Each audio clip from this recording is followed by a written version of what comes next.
We're going to walk out there now. There seems to be a 300-foot drop into the sea. Death, storms and isolation await us in Anglesey. It's dangerous.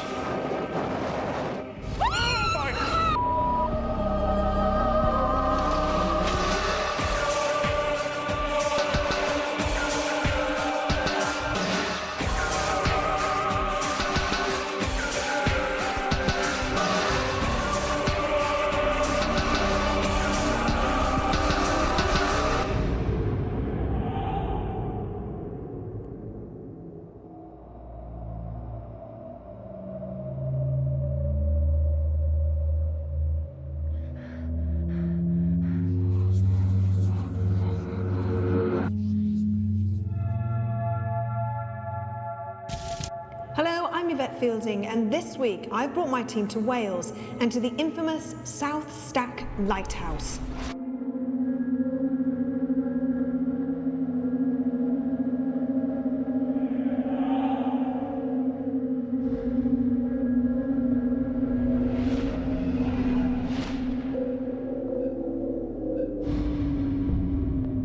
In the month of November 1809, the infamous South Stack Lighthouse was erected at a cost of just £12,500. On Tuesday, the 25th of November 1859, it is said that the most severe storm of the century occurred. It became known as the Royal Charger Gale, and on that and the following day, over 200 vessels were either driven ashore or totally wrecked, with the loss of 800 lives. On that evening, assistant keeper John "Jack" Jones had been making his way across the iron bridge onto South Stack. A rock swept from the cliff by the strong winds fell and struck James on the head. He died 3 weeks later of a compound fracture of the skull. His father, John Jones, died at South Stack in 1828, aged 53. His cause of death is unknown. South Stack has a troubled history where death plays a prominent role.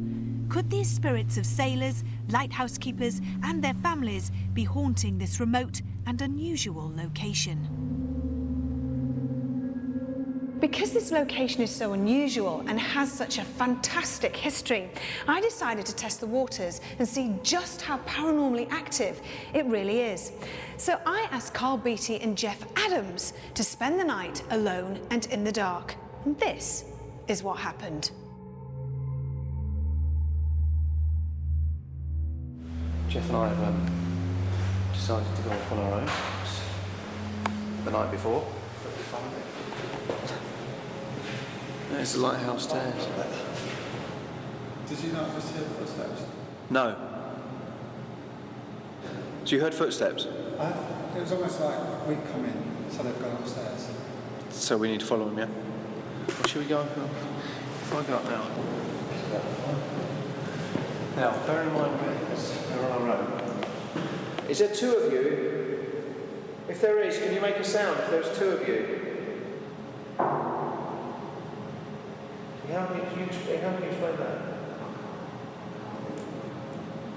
Oh, something just flew across in front of the screen then. Can you come and touch my hand? Can you hold my hand? Please come and touch Jeff's hand. Shit. Jack, are you here? What? Start. What? Where from? Up there. It was very gentle, so thank you for that. Gentle? How can it be gentle from up No, there? look, to it up. It Yeah. wasn't dropped, you know. The was that?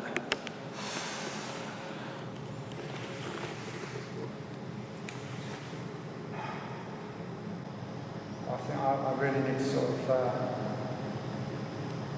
just go downstairs. I'm shaking. Come on, mate. Take it nice and easy. Take it nice and easy. So, already stone throwing and very loud rapping. Jeff Adams, one of our cameramen, had certainly had enough.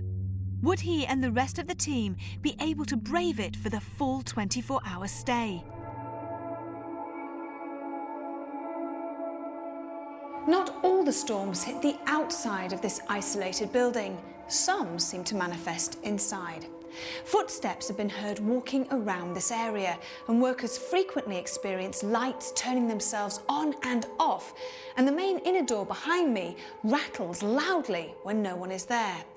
Could it be Jack Jones, who tragically received fatal injuries while trying to reach the lighthouse, attempting to finish his fatal journey to his place of sanctuary?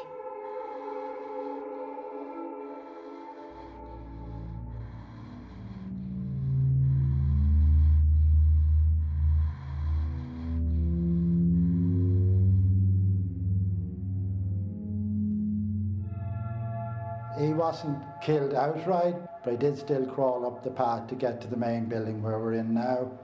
Unfortunately, with the strength of the wind and the noise, he was not heard by any of the residents in the building at the time, and it was only the next morning when the keeper, Henry Bowen, came outside, he actually found him lying on the pavement, but nothing could be done for him, and 3 weeks later he did actually die from his injuries.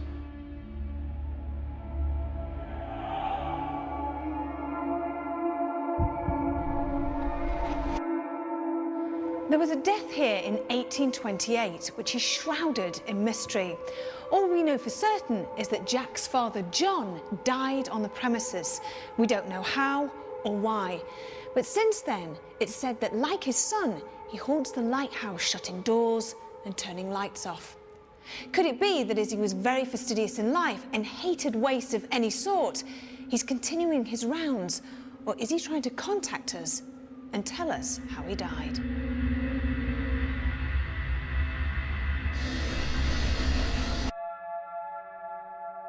There is a story or two about the lighthouse. There's a lady that is seen in a building outside. I think she used to live there, and people see her spirit. And also, there's a lighthouse keeper who gets quite angry when the lights are left on here. I think the most haunted crew should definitely investigate the buildings outside where there used to be living quarters.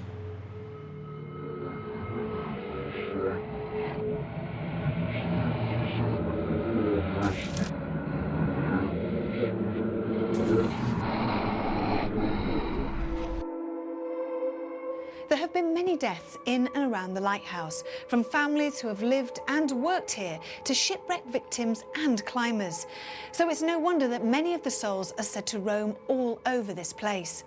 One of our difficulties tonight will be separating the activity from the ghosts and who is doing what, and more importantly, why. So here we all were, the most haunted crew in a very remote location. What would Dr. Kieran O'Keefe think? My main focus is on the weather conditions. Certainly they could get worse this evening, and I think that's going to prey on people's minds. They're going to get very anxious, they're going to get very fearful. There's a great deal of phenomena that occurs inside the lighthouse, but also the cottages as well. We don't know what we will find in there. There hasn't been an investigative team here. With David turning up, he may be able to separate exactly what's going on. Are we seeing the ghosts associated with the deaths of the lighthouse, or even ghosts from the local shipwrecks?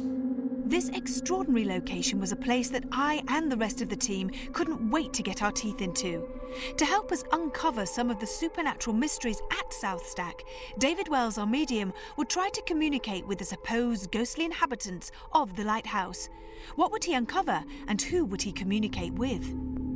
In my head, it's like one of those horrible nightmares where you can't reach whatever it is, you can never get it. It's like blood running down his face, I can taste it in my mouth. In his head, all he would have wanted, I guess, is to get here. Holy moly. What is that? Jack? It was like outside them. Holy!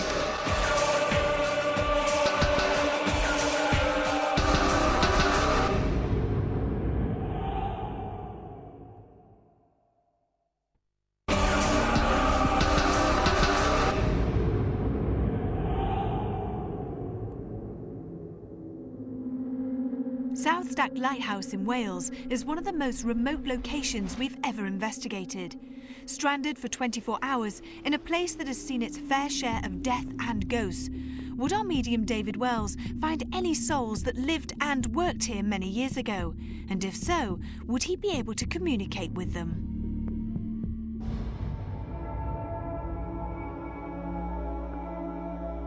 This room feels like living space to me initially. And just outside, as we came in on the left-hand side, I saw a couple of children outside playing, and they were dressed in Victorian clothing.